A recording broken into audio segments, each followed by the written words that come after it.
السلام علیکم ورحمۃ اللہ وبرکاتہ۔ سورۃ الاسراء پہلی آیت، بسم اللہ الرحمن الرحیم۔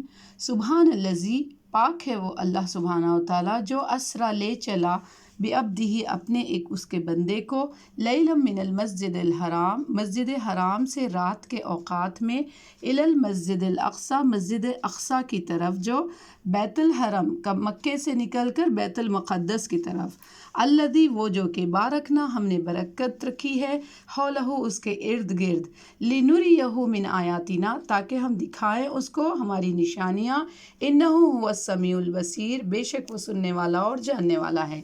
اس آیت کا ذکر دیکھیں، یہاں پر اللہ سبحانہ و تعالیٰ نے اسرا کا ورڈ لیا جو دلیل سے ملتا ہے قرآن میں کہ اسرا کہیں بھی معراج نہیں ہے۔ معراج کا مطلب ہے چڑھنا۔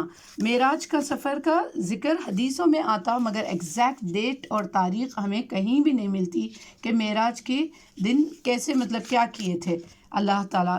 حدیث میں یہ ہے کہ مسجد اقصی سے آسمان تک بھی گئے، مگر وہ کیسے گئے سو دلیل تھوڑی ملتی، مگر کون سی تاریخ کو گئے، ایگزیکٹ کون سا مہینہ تھا، ایگزیکٹ کون سے سن گئے، یہ کہیں بھی صحیح روایت سے صحیح سند سے ملتا نہیں۔ تو جس چیز کا تذکرہ نہیں ہے معراج کا، اور ہم لوگ اس کو مناتے، جس چیز کا تذکرہ ہے اسرا کا وہ ہم لوگ نہیں مناتے۔ جیسے فتح مکہ ہوا، فتح مکہ نہیں مناتے، جنگ بدر ہوئی جسے یوم الفرقان کہتے وہ نہیں مناتے، صلح حدیبیہ فتح مبین بولے اللہ سبحانہ و تعالیٰ وہ نہیں مناتے۔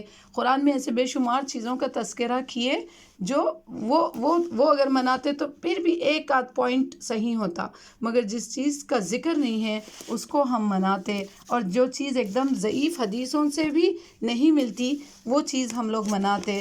تو مومنوں کو چاہیے کہ رجب 15 شعبان کو شب برات، 27 رجب کو شب معراج منانا نہیں چاہیے۔ ہاں، لیلۃ القدر کی بہت بڑی فضیلت ہے، وہ رمضان میں ہم لوگ کو منانا ہے۔ وہ جو منانا ہے وہ دنوں میں ہم لوگ شاپنگ وغیرہ کر کے اپنا وقت برباد کرتے، آخری عشرے میں ہم لوگ بازاروں کو جاتے اور آخری عشرے میں ہم عبادت نہیں کرتے۔ جس کی فضیلت ہے اس کی فضیلت کو ہم نہیں مناتے، اور جس کی فضیلت نہیں ہے، جس کا کوئی ذکر نہیں ہے، اس کے پیچھے ہم لوگ پڑے ہوئے ہیں، اور اس کا روزہ بھی رہتے 27 رجب کا نہیں۔ اب بہت اتفاق سے 27 رجب بہت سارے ملکوں میں کبھی جمعرات کو پڑ جاتی۔ ہاں، اگر آپ کی روٹین ہے تھرسڈے اور منڈے روزے رہنے کی سنت تو آپ وہ رہ سکتے۔ ایام البیض 15 شعبان کو اگر سمجھو کسی کا پیر جمعرات آ گیا وہ دن آپ رکھ سکتے، مگر اتفاق سے لاسٹ منتھ شعبان 15 شعبان کو نا وہ آئی تھی، کیا ہے، جمعہ آیا تھا، تو سب جمعے کا ایک روزہ رکھ سکتے کیا، اس طرح سے سوال کیے تھے۔ تو جمعہ اگر عرفہ کے دن عرفہ جمعے کو آ گیا اور جو حج نہیں گئے وہ ساتھی رہ سکتے روزہ۔ عاشورہ اگر جمعے کو آ گیا تو 9-10 عاشورہ کو رکھ سکتے، پھر عاشورہ 10 جمعہ ہفتہ یا جمعرات جمعہ 9 سے 10 کو ملائیں، پھر 10 اور 11 کو اس طرح سے رکھ سکتے، مگر مخصوص جمعے کے دن کا روزہ رکھنا منع ہے۔ مگر اگر آپ کی عادت ہے، ایام البیض میں آ گیا اگر جمعہ رکھ سکتے، یا پھر عاشورہ آ گیا جمعے کے دن وہ رکھ سکتے، عرفہ کا آ گیا تو رکھ سکتے آپ۔ تو یہاں دلیل بالکل نہیں ہے سو چیز کے لیے ہم لوگ بہت اہتمام پورے مہینے میں پوری بنانا، کنڈے کرنا، وہ سارے چیزیں کرنا، یہ سب بے بنیاد ہے، کہیں بھی نہیں ہے۔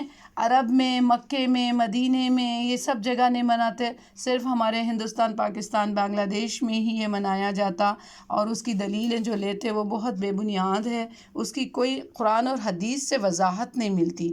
اللہ عالم بالصواب یا رب العالمین۔ اللہ ہم سب کو صحیح توفیق عطا فرمائے۔